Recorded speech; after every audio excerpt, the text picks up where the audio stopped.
చైనాలో వేగంగా విస్తరిస్తోన్న human మెటానిమో virus వ్యాప్తి భారత్లోనూ మొదలైంది. దేశంలోనే తొలిసారిగా కర్ణాటక రాజధాని బెంగళూరులో హెచ్ఎంపీవీ వైరస్ కేసు నమోదైంది. బెంగళూరులో 2 చిన్నారులకు ఈ వైరస్ నిర్ధారణ అయినట్లు Indian medical council research ICMR ధృవీకరించింది. 3 నెలలు 8 నెలల వయసున్న చిన్నారులకు ఈ వైరస్ పాజిటివ్గా నిర్ధారణ అయినట్లు తెలిపింది. 3 నెలల శిశువు కోలుకోవడంతో సోమవారం డిశ్చార్జ్ చేశారని, మరో చిన్నారి బాప్టిస్ట్ హాస్పిటల్లో చికిత్స పొందుతోందని ఐసీఎంఆర్ తెలిపింది. మరోవైపు గుజరాత్లోని అహ్మదాబాద్లో 2 నెలల చిన్నారికి కూడా ఈ వైరస్ సోకింది. దీంతో దేశంలో హెచ్ఎంపీవీ కేసుల సంఖ్య 3కు చేరింది.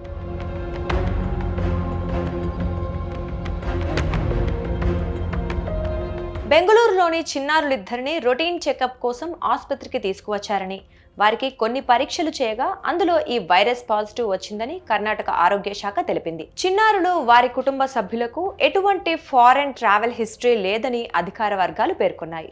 ప్రస్తుతం వ్యాప్తి చెందుతున్న హెచ్ఎంపీవీ వైరస్ ని 2001లో మొదటిసారి గుర్తించారు. న్యూమో విరిడే కుటుంబానికి చెందిన ఈ వైరస్ కు ఎటువంటి ప్రత్యేక యాంటీ వైరల్ చికిత్స విధానం మరియు వ్యాక్సిన్ కూడా లేకపోవడం గమనార్హం.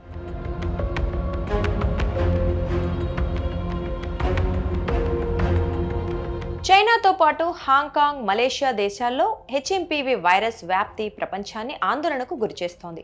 5 ఏళ్ల క్రితం చైనాలో పుట్టిన కరోనా వైరస్ విలయ తాండవాన్ని ప్రజలు ఇంకా మర్చిపోలేదు. తాజాగా కొత్త వైరస్ కేసులు పెరుగుతుండటంతో ప్రపంచ దేశాలు ఆందోళన వ్యక్తం చేస్తున్నాయి.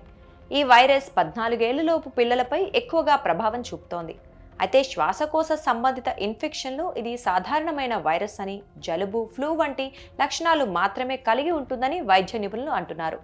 ఇది తీవ్రమైన అనారోగ్యానికి దారితీయదని, ఎవరూ భయపడాల్సిన అవసరం లేదని చెబుతున్నారు. అయినప్పటికీ ప్రజలు నిర్లక్ష్యం చేయకుండా తగిన జాగ్రత్తలు తీసుకోవాలని హెచ్చరిస్తున్నారు.